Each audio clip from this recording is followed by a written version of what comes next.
जय जगन्नाथ पिला माने समस्त को ऑडियो वीडियो जदि क्लियर अच्छी समस्त चैट सेक्शन में यस लेख तार audio and video both are clear.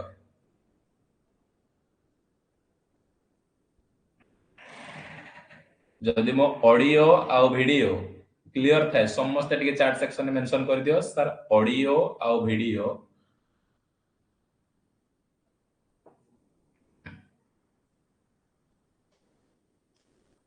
Audio uh video clear अच्छी तो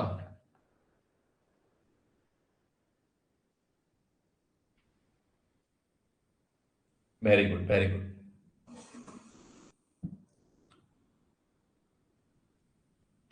जल्दी जल्दी फटाफट समस्ते जॉइन हो जाओ।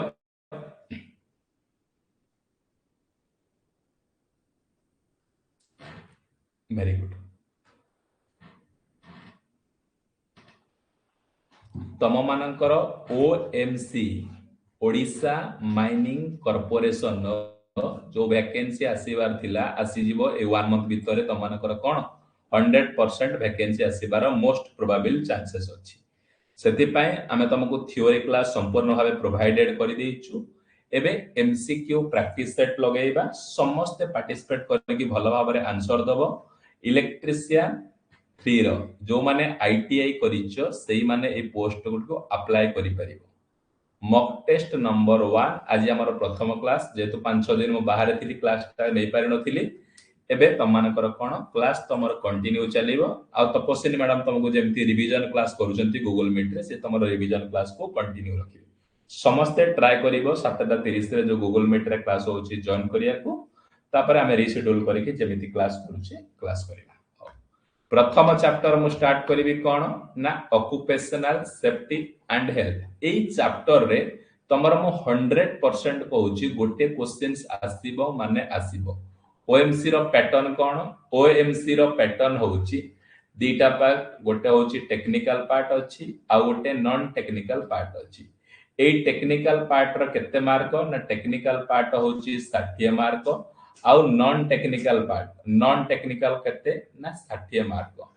टोटल टेक्निकल मु तुमको पढेबी 60 मार्क रु तुमको 100% श्योर करूची 45 रु 50 मार्क तमे sure shot जेमिति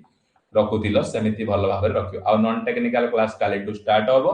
a non technical class मध्ये तमाने जॉइन करिवो 60 रु मध्ये मोस्ट प्रोबेबल 30 प्लस तमे स्कोर करि परिबो। ए 120 रु मोस्ट प्रोबेबल तमानको कहूची 80 प्लस तमाने 100% 80 रु 90 भीतर स्कोर करिया कथाई करिवो। हो देरी न करी क्लास को स्टार्ट करूची समस्त जल्दी जल्दी फटाफट सेक्शन में आंसर दियो। The symbol below mark on A packing case indicate a जो सिंबल टा देइची ए सिंबल टा कोन इंडिकेट करूची समस्त फटाफट केही भी साइलेंट रहिबोनी डिस्कशन करिकी सब तक जिंसर सॉर्ट आउट हमें करिबा। केही भी साइलेंट रहिबोनी समस्त practice करिवो जेमिति better result पाइबो।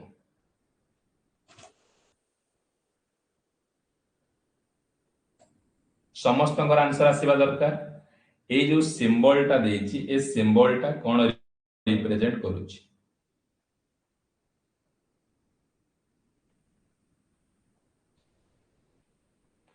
Very good. समस्त करेक्ट आंसर आसुची सर ऑप्शन नंबर डी कौन ना do not touch inside material with bare hand माने खाली हाथ रे जे कोनोसी गोटे मटेरियल को इनसाइड भीतर को तमे टच कर नाही बोली कहूची। The material inside prone electrostatic discharge ए जो सिंबल टा कोन इंडिकेट करूची ना सर ए सिंबल टा एहिया इंडिकेट करूची जे तमे बेयर हैंड रे कोनोसी इनसाइड मटेरियल को तमे टच कर नाही बोली कहूची। वेरी गुड समस्त करेक्ट आंसर अछि well done. Question number 2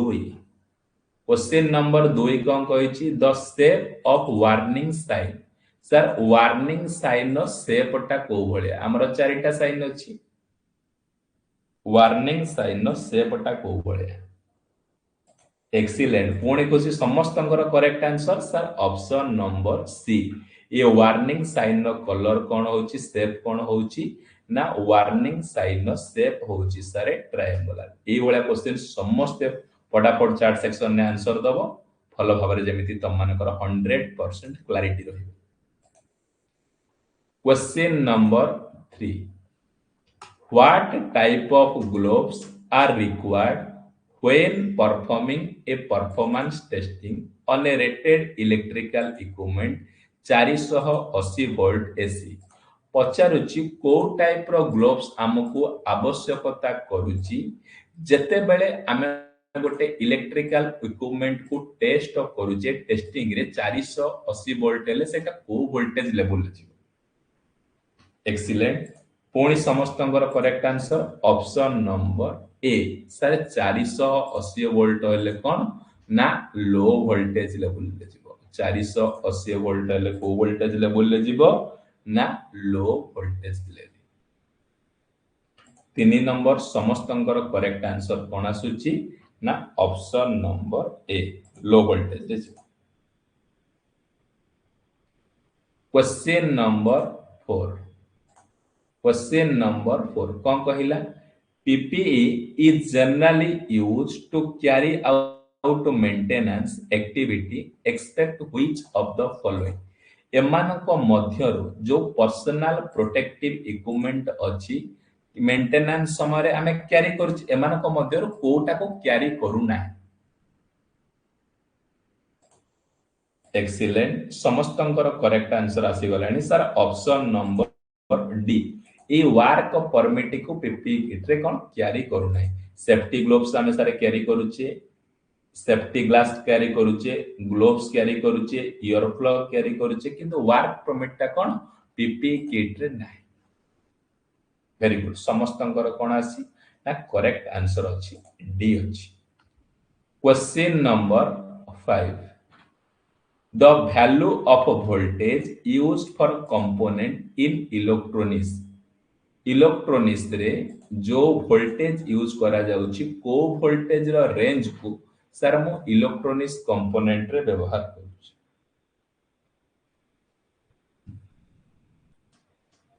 excellent समस्तंकर करेक्ट आंसर आसी गलानी सर ऑप्शन नंबर बी कोन ना लो वोल्टेज मन रखिबो इलेक्ट्रोनिक्स माने 230 वोल्ट होची लो वोल्टेज। इलेक्ट्रोनिक्स रे तमे जेते भी कंपोनेंट तमे यूज करना काहे कि इलेक्ट्रोनिक्स रे सब बेले लो वोल्टेज रे तमे काम करी। जो माने एक क्वेश्चन नंबर 1 रु 5 भितरे जो मानकर 5टा रु 5टा क्लियर हैला समस्त टिके चार्ट सेक्शन ने यस लिखिबो तुमको बारंबार कहूची if you can dream it जदि तमे स्वप्न देखिबो यू कैन अचीव इट। आज एथर मोर गोटे एग्जाम खराब हैला तो केबे हेले मन दुख करबोनी जेमिति नेक्स्ट एग्जाम को कोन 100% सर मु क्लियर शॉट हे पारेबी। कारण देखो बहुत गुडे पिला फॉर्म पकोचंदी सेति भी पोस्ट नाही तम माने जदि तांको तुलना रे भलरे कंपटीशन करिवो निहाती भाबरे दिन ना दिन कोन गोटे एग्जाम को तमे क्रैक करि पारे। Question number 6 Which of the following is not a personal protective equipment to a protect feet? पाद को प्रोटेक्शन कना माने एमानक मध्यरु कोटा पीपी किट रे जाउ एमानक मध्यरु which of the following not a pp protect feet पाद को प्रोटेक्शन करिया पे कोटा ऑब्स्ट्रक्शन नो प्रोटेक्ट करिवो एस्बेस्टस सेफ्टी बूट करिवो एंटी स्टैटिक फुटवेयर करिवो किंतु बम्प कैप ता नो तेणु करी समस्तंकर correct answer option number D सबुतक लेटेस्ट एग्जाम रो क्वेश्चंस जतक ऑल इंडिया लेवल तमानकर एग्जाम हेची आईटीआई लेवल लो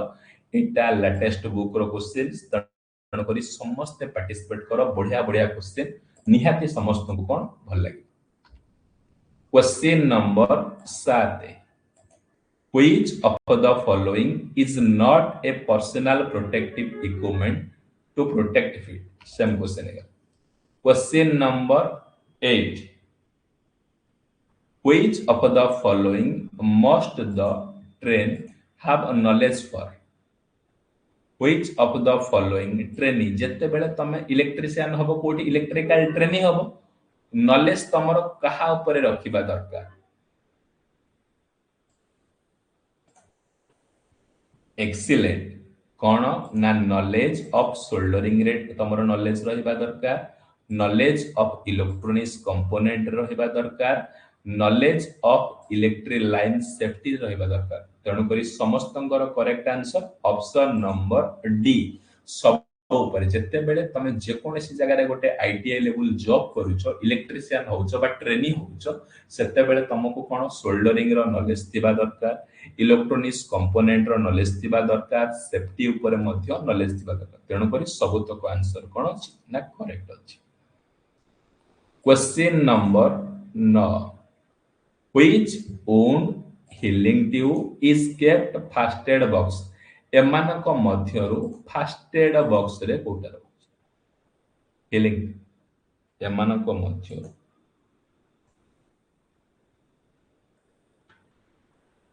एक्सीलेंट समस्तंकर करेक्ट आंसर आसुची ऑप्शन नंबर सी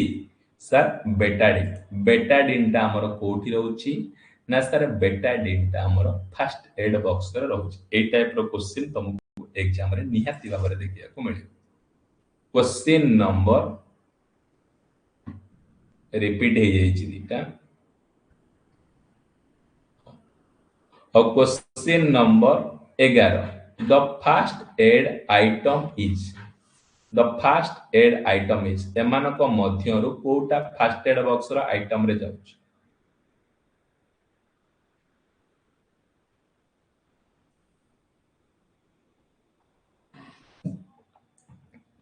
एक्सीलेंट समस्तंकर करेक्ट आंसर आसुची sir option number D all of this Dettol जाउची कॉटन जाउची राउंड बैंडेज जाउची ये तीनटा जाक जिंस सर कोन जाउची हमरो फर्स्ट एड आइटम रे जाउची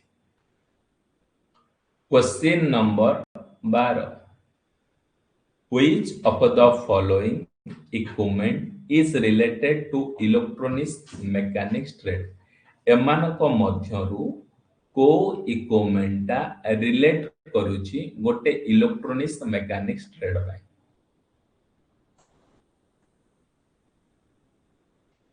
एक्सीलेंट समस्तंकर correct answer option number D all of this sir ECG अछि कंप्यूटर अछि फैक्स मशीन अछि गोटे इलेक्ट्रॉनिक्स मेकानिक्स ट्रेड पाई निहाती भाबरे तमे तांकर ईसीजी देखि परिबो कंप्यूटर देखि परिबो आ फैक्स मशीन मध्ये देखि परिबो ई जिंस सब कॉमनली यूज होछि कोन ना इलेक्ट्रॉनिक्स मेकानिक्स ट्रेड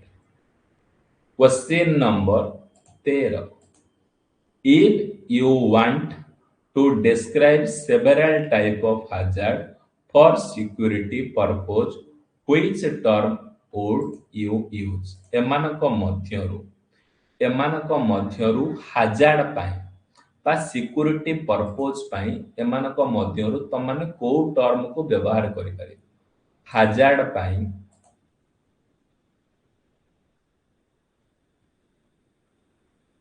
एक्सीलेंट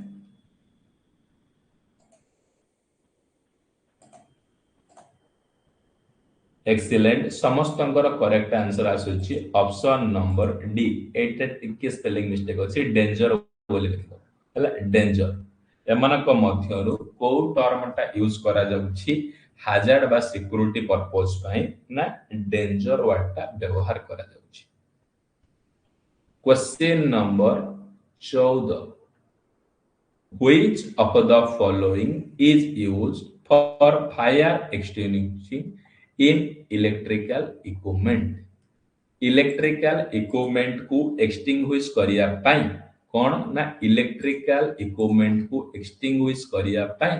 को टाइप रो फायर एक्सटिंग्विशर व्यवहार करा जाय एक्सीलेंट समस्तंकर correct answer option number A CO2 type नहले dry powder type electrical fire को बा इलेक्ट्रिकल इक्विपमेंट को एक्सटिंग्विश करिबा पाई हमें कोन ना CO2 टाइप फायर एक्सटिंग्विशर हमें व्यवहार करू question number 15 the shape used for prohibition sign prohibition sign रो शेप कौन?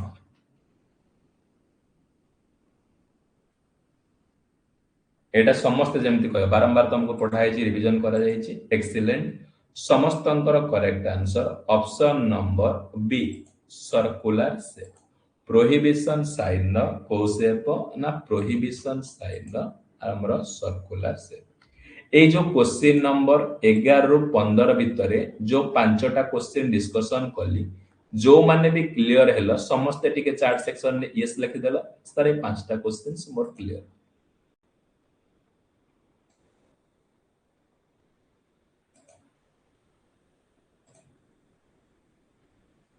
Very good.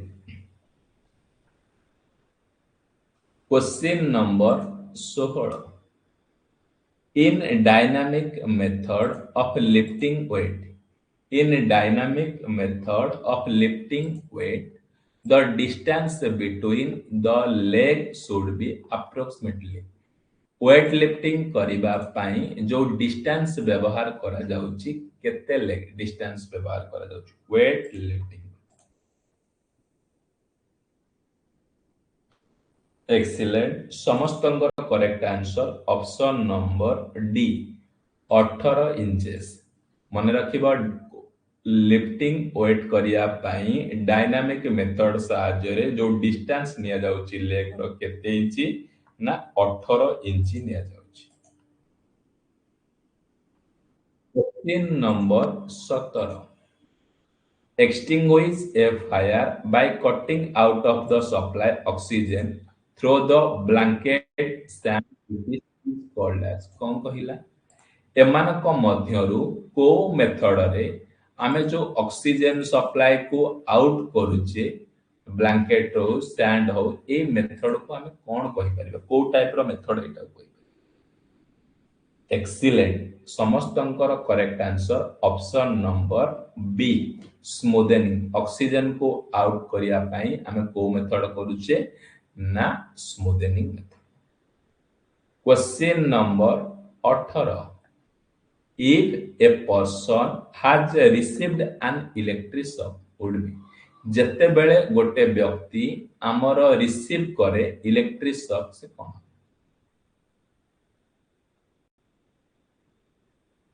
एक्सीलेंट समस्तंकर correct answer option number D adopting any one of above mentioned the method कोन करिवो ना तमे अडॉप्ट करिवो गोटे मेथड को अडॉप्टिंग कौन करिवो ना मेथड कौन being the victim bye turning the main switch off करि परिवो। प्रथम काम जेते बेले गोटे पर्सन को इलेक्ट्रिक शॉक लागुची प्रथमे ताको मेन स्विच ऑफ करि परिवो free from the victim electrical contact by pulling him keeping himself isolate ताको करि परिवो रिमूव द प्लग तक करि परिवो पावर सप्लाई करि परिवो किबा इलेक्ट्रिकल अप्लायंसेस लागतो ताको करि परिवो जे कोनोसी ए तीनटा मेथड रु जहा को तमे इलेक्ट्रिक शॉक लागुची तमे संगे संगे स्विच ऑफ करि परिवो न हले इमीडिएटली कोन जो ग्राउंड जोडा कनेक्ट हेतिबो कांटेक्ट ताको आइसोलेट करिया चेष्टा करिवो आ प्लग टॉप जदी लागिथबो प्लग लागिथिबो कनेक्शन ता काढी देबो। Question number 19 water spray can be used effectively for fire extinguish when there is an कौन कहिला फायर एक्सटिंग्विश करिया पई जो वाटर स्प्रे करी की को टाइप रो फायर। एक्सीलेंट समस्तंकर correct answer option number A से ओड रे लागू कि पेपर कि क्लॉथ जोगु जो निया लागुची तम माने ताको कोन वाटर स्प्रे करी कि तमे से निया को कोन लिभेई पारे कोन ओड रे लागू कि पेपर रे लागू कि क्लॉथ रे लागू ताको तम माने कोन लिभेई पारे। Question number 20 for combustion is necessary जो निया लागुची बा कंबशन होउची को तीनटा जिंस कंपोनेंट मिसिले हमर निया लागुची समस्त छटापट easy question most repeated question. Excellent समस्तंकर correct answer sir option number ए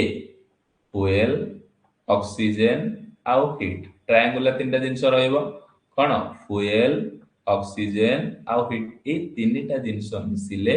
हमर कंबसन क्रिएट हो। ये जो क्वेश्चन नंबर 16 रु जो 20 भितर जो पांचटा क्वेश्चन डिस्कशन कल जो माने भी क्लियर हेला समस्त टिके चैट सेक्शन में यस लिखि दियो सर मो पांचटा क्वेश्चंस क्लियर अछि।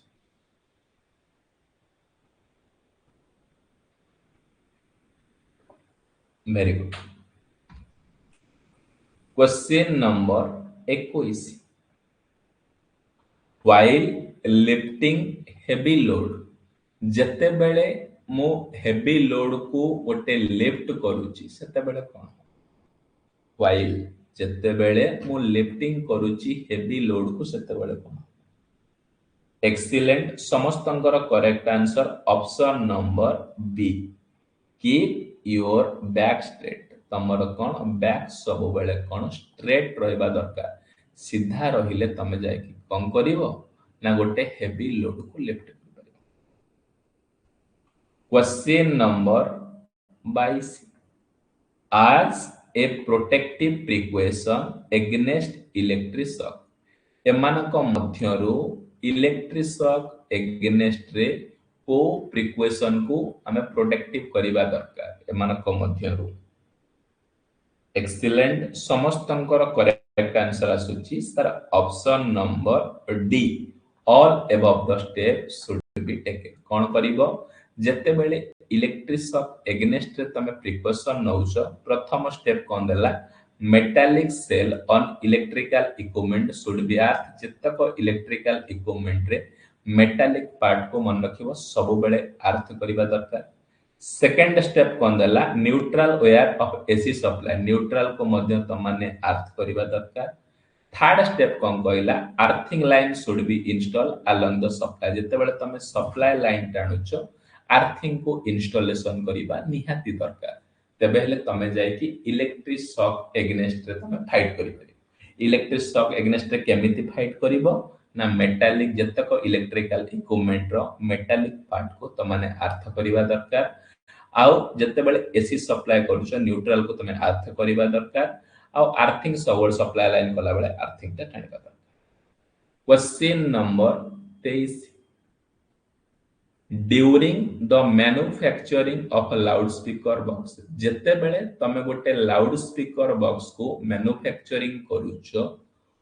Which of the following fact should be given importance एमानक मध्यरु को फैक्ट को तमे इंपोर्टेंस बा गुरुत्वपूर्ण दबा दरकार जते बेले तमे गोटे लाउड स्पीकर बॉक्स को मैन्युफैक्चर। एक्सीलेंट पुणी समस्तंकर correct answer sir option number D all of this.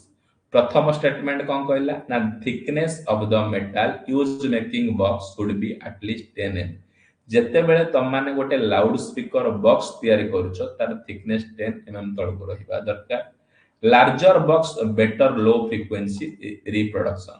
जते बेले तमे बड़ बॉक्स व्यवहार करूछो तांकर लो फ्रीक्वेंसी सब बेले हो। Apart from the whole left of the passage reproduce sound wave box should be completely airtight box ta sobale airtight। Question number 24 which of the following instruction should be followed while making chassis of an electronic device हमर जे कोनोसी गोटे electronics device को देखो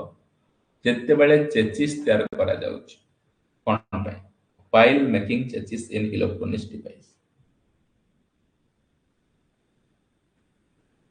Excellent समस्तंकर correct answer option number D sir all of this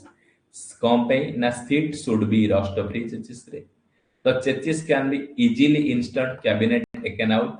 chassis should be light in weight chassis ता कोन हल्का सा रहउची rust free रहउची और इंस्टॉल करा जाउची cabinet. Question number 25 all hand tool should be saved जतक प्रकार हैंड टूल अछि मु ताको केमिति सेव निरापद रखि पारि एमिति कोन कले मु सब प्रकार हैंड टूल को निरापद रखि पारि। एक्सीलेंट हां मैम को क्लास रिकॉर्डेड मिलिबो 10 दिन परे एक्सीलेंट समस्तंकर correct answer option number A from rust free दरकार प्रथमे तमर जेतक इलेक्ट्रिकल हैंड टूल्स अछि सबुतक हैंड टूल हमर कोन ना हैंड टूल सबुतक कोन ना रस्ट फ्री रहिबा दरकार मैडम तमर सबुतक क्लास नेबे गूगल मीट रे तमने जॉइन हुआ लाइव सेशन अटेंड करो जो माने भी लाइव अटेंड करि पारनो तांको पय रिकॉर्डेड रहिबो एप्लीकेशन ने से सब तो अक्वाइंटेड हे नांती ना एप्लीकेशन ने अक्वाइंटेड हे नांती हे गला पर से तुमको लाइव क्लास नेबे फॉलो हवर 3-4 जन पढेबो टेक्निकल आमे तुमको 100% क्लियर करछु टेक्निकल तुमको स्ट्रांग करिवो ही करिवो प्लस ता सहित नॉन टेक्ना एडिशनल 100% तमे जे कोनोसी ऑल इंडिया टेक्निकल एग्जाम दबो 100% ओडिसा रो सिलेक्शन निहाती भाबरे हम पिला मानकर होडी नॉन टेक भी काली टू सर कहचंती काली पर दिन टू नॉन टेक क्लास नै छै ग्रुप रे मैसेज कर देबे sir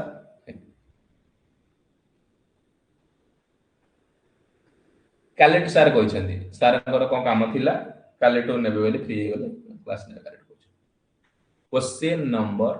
26 the sharp hand tools the sharp hand tools excellent समस्तंकर sharp hand tools टा कोन option number D should be kept work with a cloth strip सब बेले sharp hand tool टा कोन धारुआ रहितबा दरकार cloth question number 27 Which of the following is not expected from an electronics mechanics?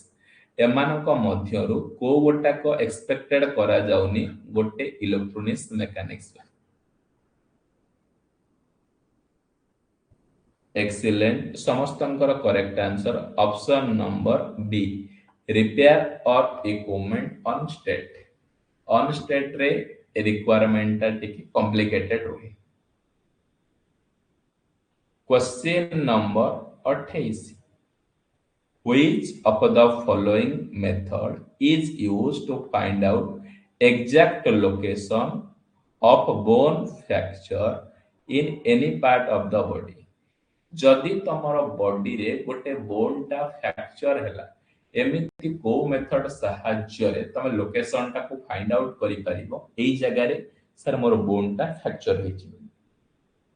Excellent समस्तंकर correct answer option number B X-ray machine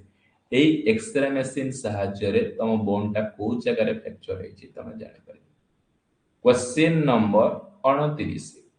एमानक मध्यरु तमे consider कर statement 1 टा ठीक ना स्टेटमेंट 2 टा ठीक ये स्टेटमेंट 1 कोन लिखिला the condition of the brain is determined through the ECG द्वारा तमे ब्रेन न कंडीशन को डिटरमाइन करि परिबो statement number 2 the condition of the heart is determined through the ECG heart रो कंडीशन हमें ECG थ्रू रे डिटरमाइन करू को स्टेटमेंट ठीक अछि